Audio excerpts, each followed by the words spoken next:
Bonsoir chers parents, amis et connaissances, chers camarades de la résistance, je vous salue depuis ma position.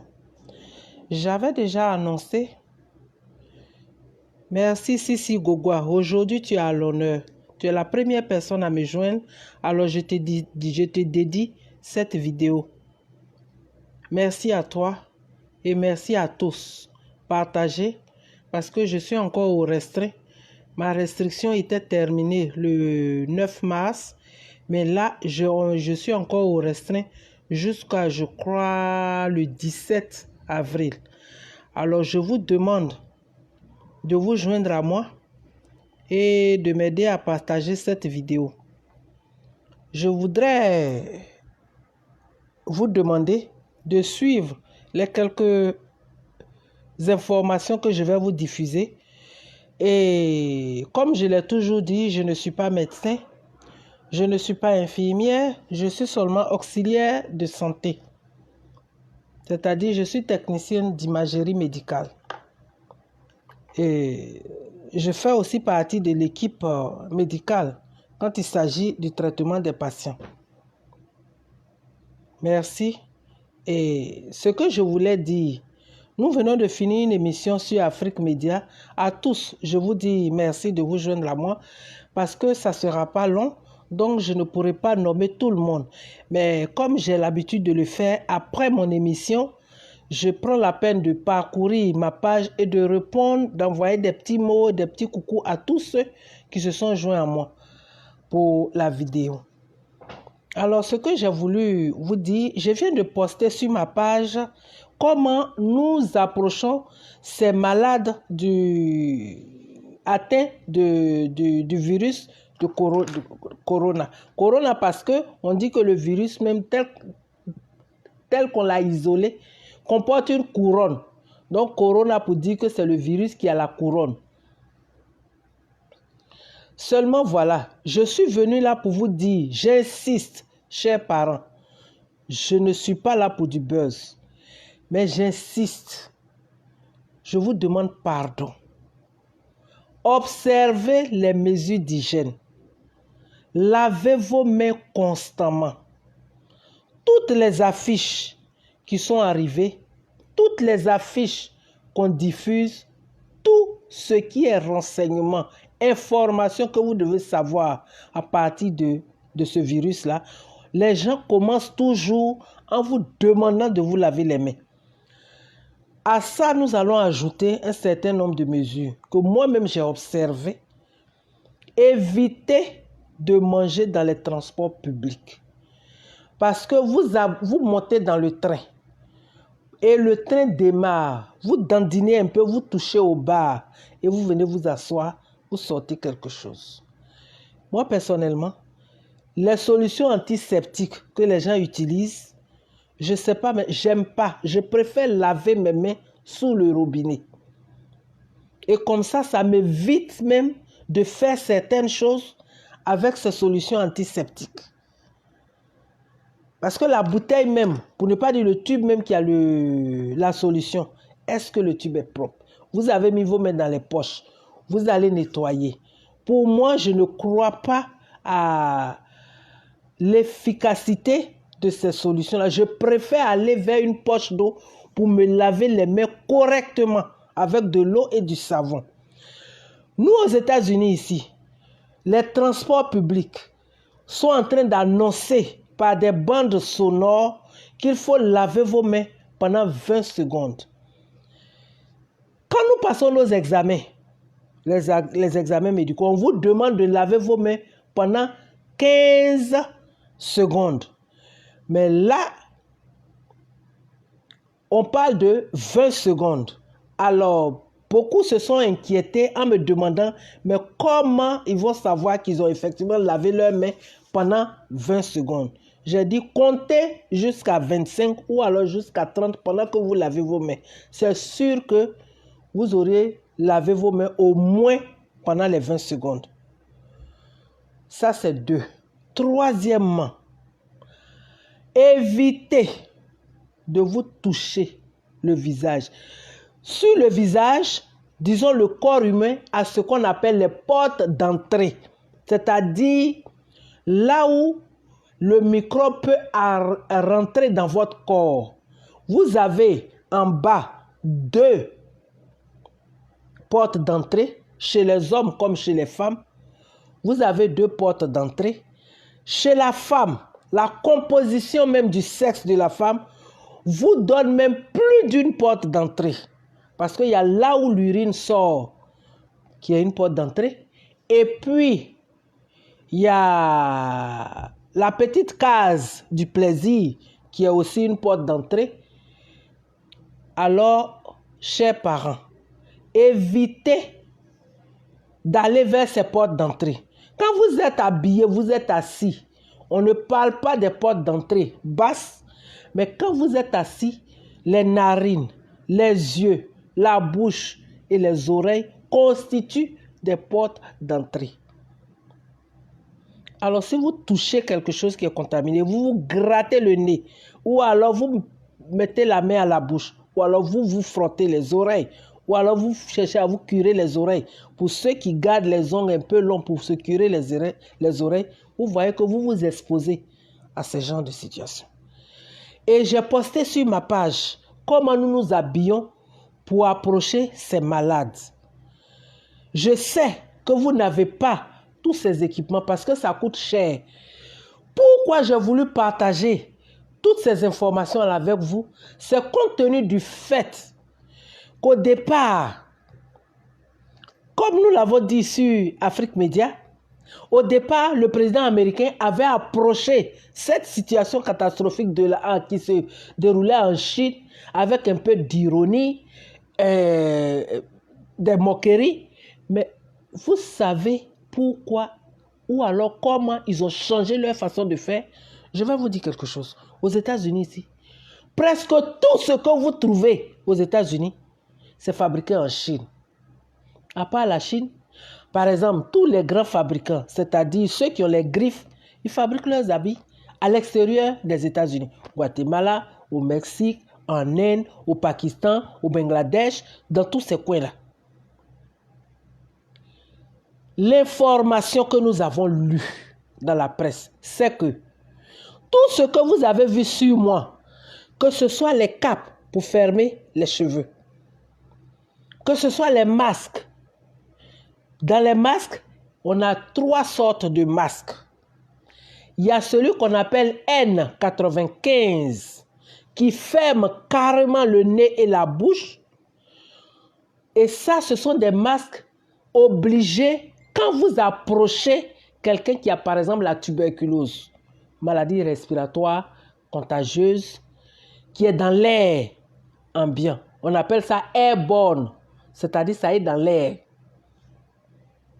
On prend le N95 qui vous ferme le nez et la bouche. Et tout l'air qui passe, que vous respirez, est filtré et il y a cette barrière-là qui vous protège. C'est le N95.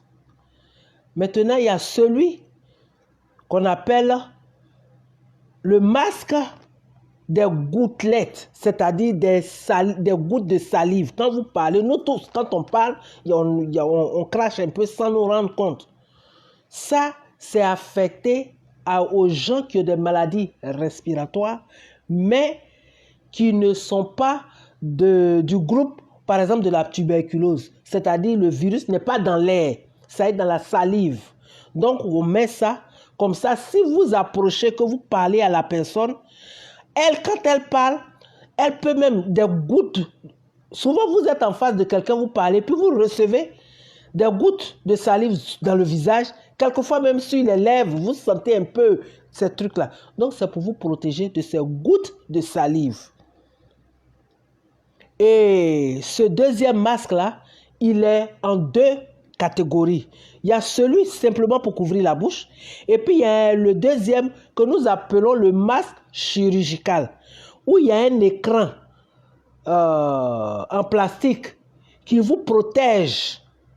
Par exemple, souvent quand on est en salle d'opération, en coupant des organes ou bien en essayant de percer une artère, le sang gicle. Donc, pour éviter que le sang arrive à vos portes d'entrée, c'est-à-dire dans vos narines, dans vos yeux, dans la bouche. Donc, on met l'écran là qui est ici. Et après, il y a l'autre masque qu'on appelle Face Shield, c'est-à-dire l'écran du visage que j'avais. Vous pouvez visiter ma page. Je vais aussi partager avec certaines personnes et partager. C'est juste pour votre propre renseignement parce qu'il y a ma soeur Lasme qui vient de me dire que les gens n'ont pas ça en Afrique. Et ma soeur Giovanni Hortense aussi m'a dit que les gens n'ont pas ça là-bas. Donc, pour vous dire que je fais ce détail pour vous montrer combien de fois, ici, comme ils ont les moyens, ils prennent ces dispositions.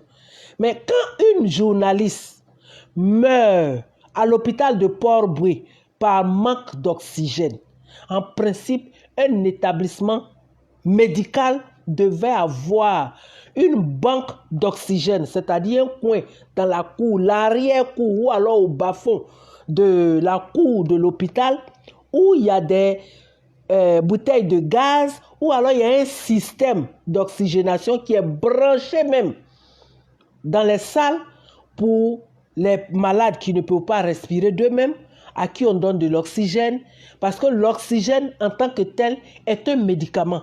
On l'utilise pour des traitements. Quelquefois dans des cas de brûlés ou alors dans d'autres situations, je vous ai dit, je ne suis pas médecin. On utilise l'oxygène pour soigner des malades. Par exemple, ce que nous on appelle ici COPD. Il y a des malades que vous voyez, ils ont la poitrine, on dirait qu'ils sont suspendus. C'est un genre d'affection respiratoire. Quand ils respirent, ça ne descend pas. Et au fil du temps, la poitrine devient très large et puis le bas est un peu rétréci parce qu'ils ont tendance à gonfler comme ça, comme des oiseaux. Alors, chers parents, si je suis revenu dessus, c'est pour vous dire combien de fois la situation est grave. Et donc, par conséquent, lavez vos mains. L'eau de Javel. Ici, quand vous arrivez dans les hôpitaux, nous, on a les moyens. Ici, ils ont les moyens. Ils nous donnent tout pour nettoyer le bureau, les téléphones, les ordinateurs, tout, la souris et tout, les chaises, parce qu'ils ont les moyens. Mais nous aussi, on peut créer nos moyens. En Afrique, je vous ai dit, dans le cycle de l'infection, quand le cycle, c'est-à-dire quand la chaîne est cassée, oui, merci Hortense Gbao, l'oxygène mural pour les traitements des hospitalisés. Pour vous dire que dans ces conditions-là, puisqu'on n'a pas les moyens, on peut créer nous-mêmes nos solutions qui vont nous aider à tuer les microbes. L'eau de Javel diluée. Vous regardez dessus, il y a des indications. Comment vous allez diluer l'eau de Javel pour qu'elle ne soit pas trop concentrée parce que c'est des produits corrosifs, c'est-à-dire qui peuvent vous ronger la peau. C'est pourquoi j'ai tenu à faire ce direct-là. Chers parents, donnons-nous la main. Ce que vous savez de comment contourner cette infection, vraiment, j'invite et j'exhorte tous ceux qui sont du corps médical, tous ceux qui peuvent donner des renseignements aux populations ivoiriennes en particulier et de façon générale aux populations africaines pour qu'on puisse nous protéger, protéger nos parents, nos familles, nos amis et connaissances. Chers parents, on nous a dit que le virus ne peut pas vivre au-delà de 20 degrés Celsius, c'est-à-dire 66 degrés Fahrenheit, la mesure anglaise, pour les anglophones. Seulement voilà, le virus est le travail de recherche au laboratoire. Ils l'ont créé. Ils peuvent se dédire, ils peuvent dire ce qu'ils veulent. C'est pas vrai, c'est des histoires. Ils l'ont créé. Et quand on fait ce genre de recherche, on pousse quelquefois les recherches pour modifier le comportement du virus. Pour vous dire que le virus en tant que tel, s'il ne peut pas résister à plus de 20 degrés, chers parents, qu'est-ce qui va se passer? Ces gens-là, c'est des criminels, c'est des bandits de grand chemin. Ils peuvent le modifier pour qu'il s'adapte aux températures fortes. Alors là, nous sommes foutus s'ils arrivent à ce stade-là. Si vous voyez qu'aujourd'hui, les Chinois ont pu réduire, c'est-à-dire contenir d'abord la maladie, réduire les nouveaux cas, et puis on a vu sur les réseaux sociaux des malades qui sont soignés, guéris, qui rentrent à la maison, qui ont signé des décharges et tout, ils sont rentrés à la maison. C'est parce que la Chine a adopté un autre comportement. J'ai discuté avec une infirmière ce matin, une infirmière chinoise qui est née ici, mais ses parents sont chinois et elle visite la Chine. Et elle a reconnu, elle m'a dit, Madeleine, ici, ça ne sera pas possible parce que si l'infection arrive là, ça va tuer beaucoup plus de personnes, quand bien même que les États-Unis soient considérés comme un très grand pays. Mais la réponse, et puis le fait qu'ils ont accordé trop de liberté aux citoyens. Dans leur constitution, il y a ce qu'on appelle l'article 5, l'amendement 5, qui dit que vous avez le droit, même quand vous êtes dans un jugement, vous avez le droit de ne pas parler. Les policiers vous arrêtent, vous dites non, je veux voir mon avocat avant de parler. Tout ça, c'est possible. Mais on dit, quand vous donnez trop de liberté aux gens, ça vous compromet, ça compromet la vie et la sécurité de tout le monde. La Chine, qu'est-ce qu'elle a fait? La Chine a construit 3 hôpitaux de plus de 1000 lits chacun en moins de 10 jours. C'est seulement en Chine qu'on peut voir ça.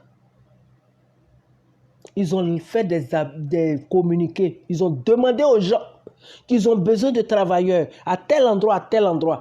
3 sur 24, toutes les équipes pour construire un bâtiment, les ascenseurs, tout le matériel était là. Et comme c'est financé par le gouvernement, vous m'excusez, je dois prendre de l'eau.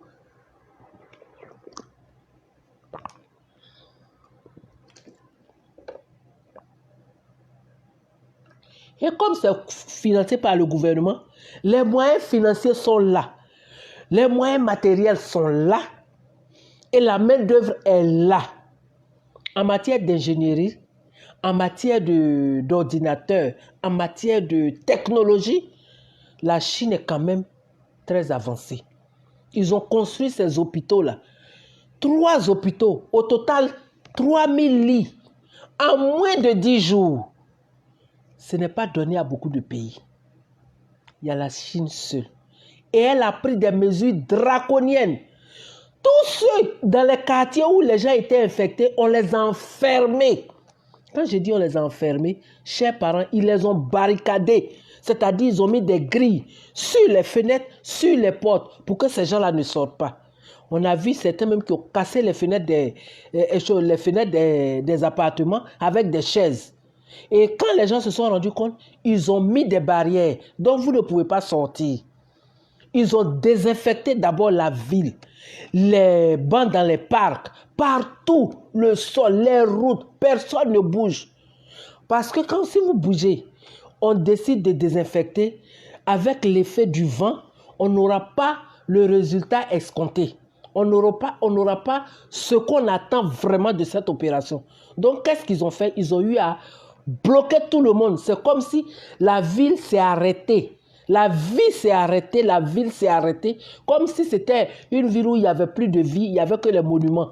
Et on a commencé à nettoyer, laver partout. Vous avez tout vu. Mais la Chine a du monde pour le faire. Et les Européens, parce que nous sommes dans une concurrence, pour tuer, sinon casser la Chine, ils ont fait ça. Mais la Chine s'est vite rendue compte. On parle d'eux comme étant des dictateurs. Mais vous avez vu les mesures qu'ils ont eu à prendre.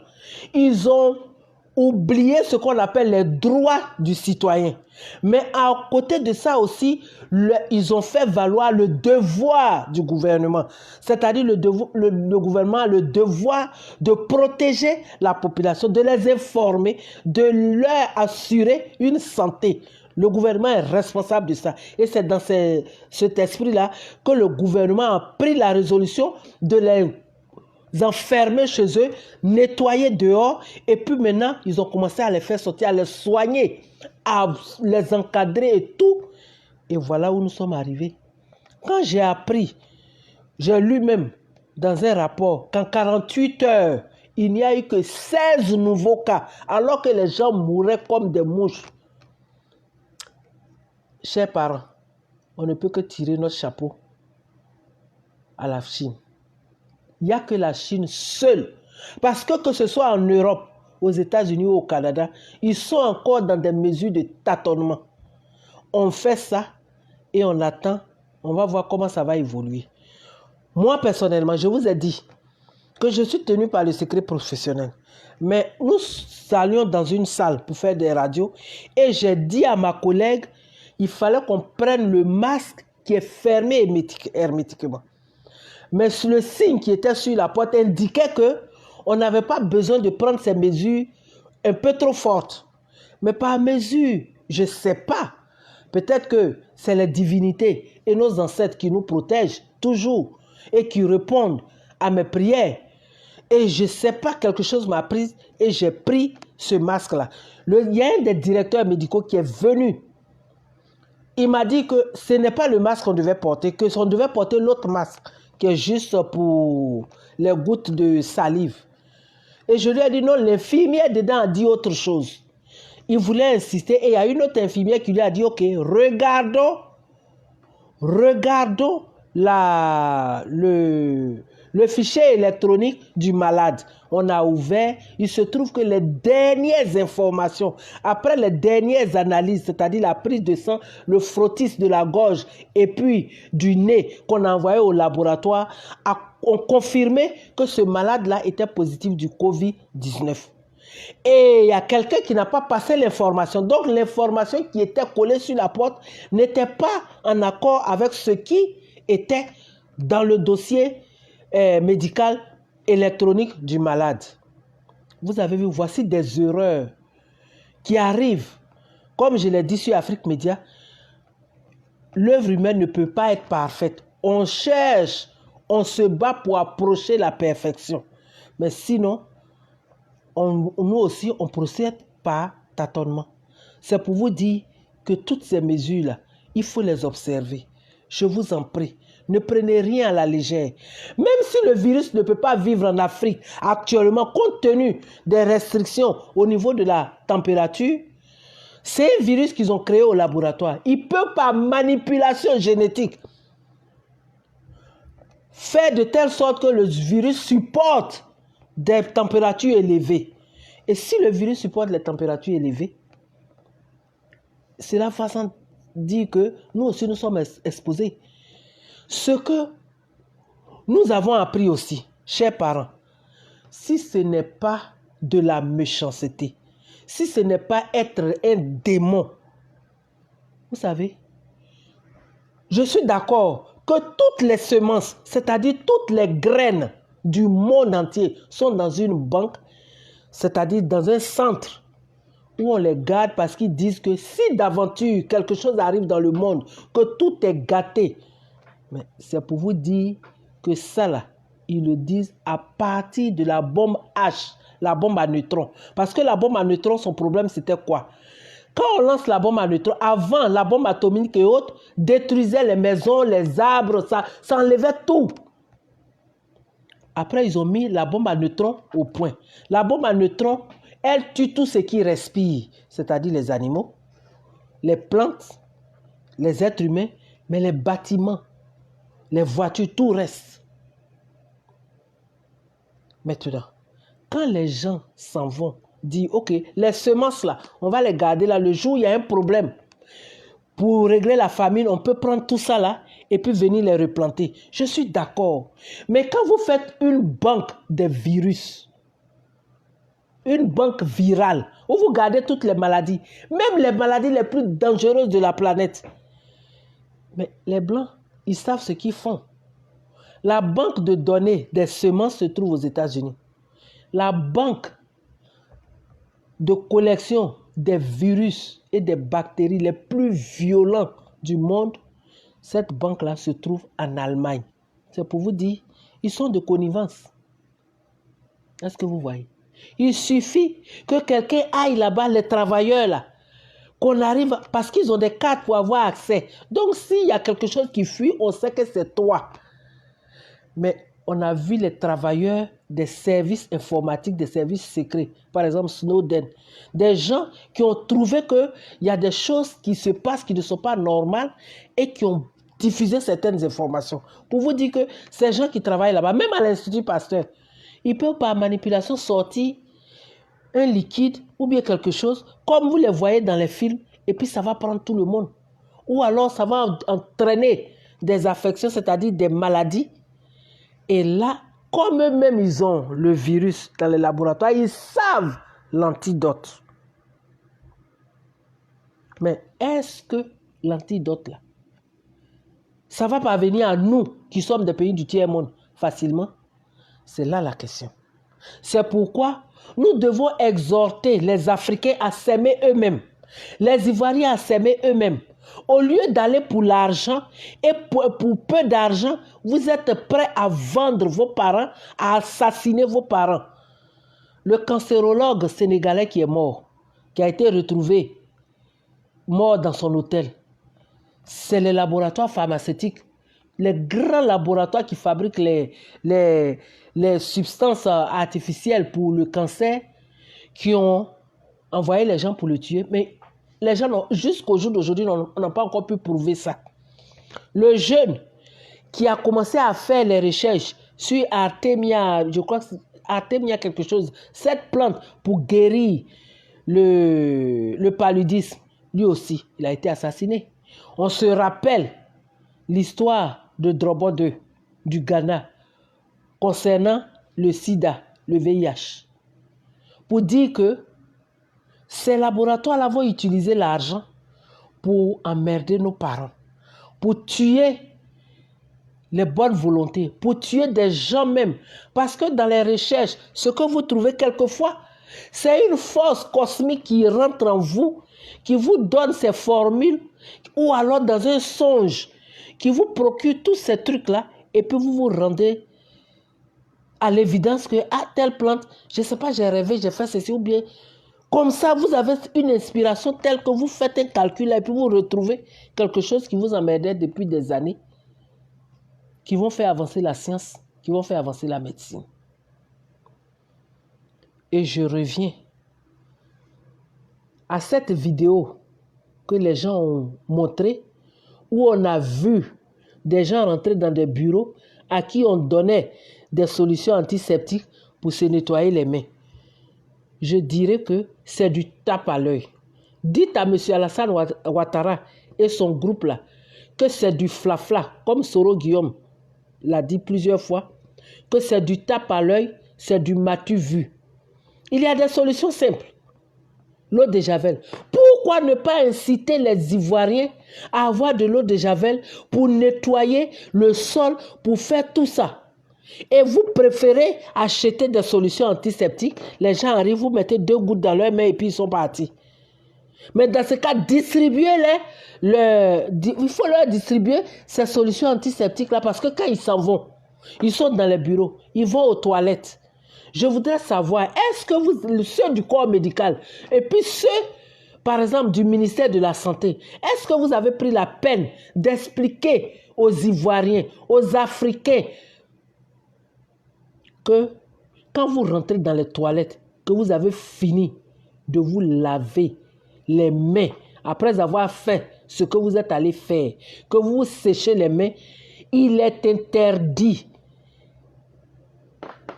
Ne serait-ce que pour votre sécurité, pour votre santé, vous ne devez pas toucher à la porte des toilettes en sortant avec vos mains nues. Prenez encore du papier pour ouvrir la porte et vous jetez ce papier-là. Vous ouvrez là. Moi, qu'est-ce que je fais? Quand je tire la porte, je mets mon pied, mes chaussures pour caler la porte. Et quand je sors, je laisse la porte. Je ne touche plus la porte. En rentrant, vous ouvrez la porte. Vous allez faire ce que vous avez à faire. Vous finissez, vous vous lavez les mains. Vous prenez du papier pour sécher les mains entre les doigts et tout ça pendant les 15 minutes ou les 15 secondes ou les 20 secondes. Aujourd'hui, on annonce dans tous les États-Unis que, disons à New York, parce que je n'ai pas contrôlé les autres États, mais à New York ici, on ne fait que annoncer ça constamment dans les bouches de métro, dans les bus, que vous devez vous laver les mains pendant 20 secondes. Chers parents, je vous en prie, partagez la vidéo. Nous pouvons sauver des vies avec des petits gestes. C'est pour ça que j'avais dit, il y a des petits gestes pour vous protéger, pour protéger tout le monde. Les enfants arrivent de l'école, ils doivent aller directement dans la douche, puisque peut-être il y a une seule douche. Un va dans la douche, l'autre va à la cuisine. Lavez vos mains et vous prenez, les autres peuvent attendre. Ne touchez à rien, quel que soit comment vous avez soif. Ne touchez à rien, lavez vos mains, vous les séchez et après, vous venez. L'eau de Javel diluée, oui, Ange Michel, l'eau de Javel diluée. Je l'avais déjà dit, je vous en prie. Partagez l'information. Quand vous arrivez quelque part, vous arrivez dans votre bureau tous les matins, essuyez. Vous pouvez même faire, vous pouvez avoir du papier vous-même et puis vous faites tout ça. Vous mettez votre solution diluée à l'eau de Javel, vous essuyez votre bureau, la souris, votre ordinateur, la chaise, le téléphone. Vous ne savez pas ce que vous pouvez prendre dans un téléphone. Et le gouvernement, au lieu de faire rentrer les enfants des ministres chez eux, parce que ceux-là, s'ils sont malades, vous pouvez vous occuper d'eux. Mais le Covid-19 là, chers parents, j'ai vu des gens aller comme ça jusqu'à arrêter leur respiration. Ce n'est pas du jeu. Ce n'est pas du jeu du tout. Je vous en prie. Ce n'est pas du tout du jeu. Apprenez à enseigner, sinon enseignez à vos enfants plutôt, d'apprendre à ne pas tousser comme ça devant les gens. Vous êtes assis là, vous leur dites, mettez la main comme ça pour couvrir, vous mettez le coude pour couvrir votre bouche. Vous mettez le coude comme ça pour couvrir votre bouche. Vous mettez le coude comme ça pour couvrir votre bouche. Chers parents, je vous en prie, ne toussez pas comme ça. Il faut toujours couvrir votre tout. Il faut toujours vous couvrir le nez, la bouche avec le coude quand vous éternuez. Parce que quand vous éternuez, même quand vous cherchez à contenir cet état-là, vous ne savez pas ces fines particules-là qui s'échappent. Je vous en prie. Il y va de l'avenir de tout le monde. Il y va de la survie de notre pays. Il y va de la survie des habitants. Nous sortons de guerre, nous sortons de crise. Déjà, nous sommes des pays du tiers-monde. Quand un pays sort de crise, même les pays riches, quand ils sortent de crise ou alors de guerre, ils sont affaiblis. À plus forte raison, non. Regardez. Le système sanitaire est très déplorable en Côte d'Ivoire. Je profite de cette vidéo pour répondre à M. Dosso, qui est intervenu hier sur Afrique Média et qui a dit que M. Ouattara a assuré tellement la sécurité des Ivoiriens et que la sécurité de la Côte d'Ivoire est apparente, est sur le modèle de la sécurité aux États-Unis. M. Dosso et tous ceux qui ont écouté, je vis aux États-Unis, et tous ceux qui vivent aux États-Unis, qui travaillent, pourront témoigner. Je vais partir de quelques petits faits. 1. Monsieur Dosso, la Côte d'Ivoire ne peut même pas arriver aux chaussures des États-Unis, à plus forte raison, aux pieds des États-Unis. Quand des gens vous appellent qu'il y a un incendie, à 3 heures du matin, j'évoque ce cas de Bassam, à 3 heures du matin, et que vous arrivez, vous, en tant que sapeur-pompier, vous arrivez à 6 heures, pendant que tout le monde est calciné, et vous dites que vous n'avez pas de carburant, vous ne pouvez pas vous comparer aux États-Unis. Quand des gens meurent calcinés, Quand des gens sont malades, qu'on envoie dans un hôpital, et l'hôpital, disons l'hôpital le plus grand de renom, c'est-à-dire la PISAM, où il n'y a pas de scanner, vous ne pouvez pas vous comparer aux États-Unis. Ici, là, quand vous appelez les services d'urgence, qu'ils font plus de 10 minutes pour vous secourir, on va voir s'il y a eu un problème qu'on n'a pas pu vous secourir, ou alors vous êtes arrivé déjà mort ou agonisant à l'hôpital, on doit chercher à savoir qu'est-ce qui s'est passé. Mes chers amis, je sais que le gouvernement de Côte d'Ivoire est doué dans l'art du mensonge. Mais arrêtez un peu, Monsieur Dosso. Arrêtez. Le plus gros même du mensonge dans ça, là, c'est le faux dans lequel la France s'est installée. C'est le faux dans lequel la grande majorité des pays européens qui supportaient M. Alassane Dramane Ouattara dans cette affaire de communauté internationale que je déplore. Chers compatriotes, aux États-Unis ici, quand vous êtes arrivé ici, que vous dites que vous demandez l'asile, ou alors vous êtes réfugié politique parce que vous êtes persécuté par le régime de votre pays, le jour où ce régime-là change, les Américains vous envoient une lettre pour vous dire que compte tenu du fait que ton bonhomme là, c'est lui qui est au pouvoir maintenant là, il faut partir. Il n'y a plus de problème. On t'envoie une lettre de déportation. Si tu ne vas pas, le jour où on te prend, on te dépose là-bas. Mais Monsieur Dosso, vous supportez le RHDP. Vous avez fait la promotion du RHDP hier. Et puis vous êtes un exilé. Dans quel genre de mensonge la France s'est mise? Madame la France, vous êtes dans du faux. Vous faites la promotion du faux. Vous entretenez le faux parce que vous-même, vous êtes fausse.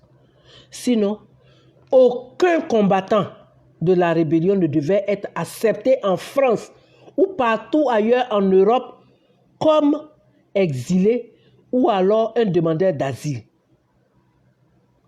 Mais vous avez combattu avec Ouattara pour mettre le président Laurent Gbagbo dehors. Pourquoi vous quittez le pays? Pourquoi vous quittez la Côte d'Ivoire? C'est votre gars qui est là. C'est vous qui êtes au pouvoir. Vous ne pouvez pas venir ailleurs. Vous ne pouvez pas quitter la Côte d'Ivoire ou bien le continent en disant que vous êtes... Qui vous persécute? C'est vous qui avez pris les armes pour installer M. Ouattara. Mais vous fuyez pourquoi? Vous dites que là-bas, là, c'est bon. Là, il y a la paix. Mais vous venez ici pourquoi? Vous devez rester là-bas. C'est là où je dis que la France est dans du faux. L'Union européenne est dans du faux. Tous ces combattants de la rébellion à qui vous avez accordé le droit d'asile ou alors le statut de réfugié, vous êtes dans du faux. Parce que vous-même, tous ces pays européens-là, vous êtes vous-même faux. Sinon, vous n'allez jamais faire quelque chose comme ça. C'est pourquoi, chers parents, j'ai tenu à faire cette mise au point. Les Ivoiriens ne peuvent pas se soigner. Les microbes les découpent et vous nous dites que vous, Monsieur Dosso, vous avez le toupet de dire que la sécurité en Côte d'Ivoire est apparente à la sécurité aux États-Unis. Mais vous êtes malade. Je demande à ce que vous preniez contact avec vos gars du RDR-HDP qui vivent aux États-Unis là. Et si ils veulent vraiment dire la vérité, ils doivent présenter les faits. Parce que quand même, ces grossièretés, ces mensonges-là, ce n'est pas normal. Vous mentez au point de rendre les gens qui vous écoutent malades. Je vous en prie, arrêtez. Arrêtez. Et je lance aussi cet appel-là à M. Sidi Touré, qui dit que chaque jour que Dieu fait, les gens manifestent pour que le président Laurent Gbagbo ne rentre pas à Abidjan. Mais je ne pense pas que c'est de la Côte d'Ivoire que vous parlez. La Côte d'Ivoire que nous on connaît là, ce n'est pas de celle-là que vous parlez. Rectifiez. Je suppose que votre niveau intellectuel devait quand même vous procurer un peu d'honnêteté dans ce que vous faites. Mais vraiment, je suis déçu. Vous faites vomir quand on vous écoute. Chers parents, c'était mon mot de fin. Que Dieu vous garde. Lavez vos mains constamment. Invitez vos enfants à se laver les mains constamment. Chers parents, nous devons sauver la Côte d'Ivoire et sauver l'Afrique. Merci à tous. Que Dieu vous garde et vous protège. Que Dieu bénisse la Côte d'Ivoire. Que Dieu bénisse l'Afrique et ses fils.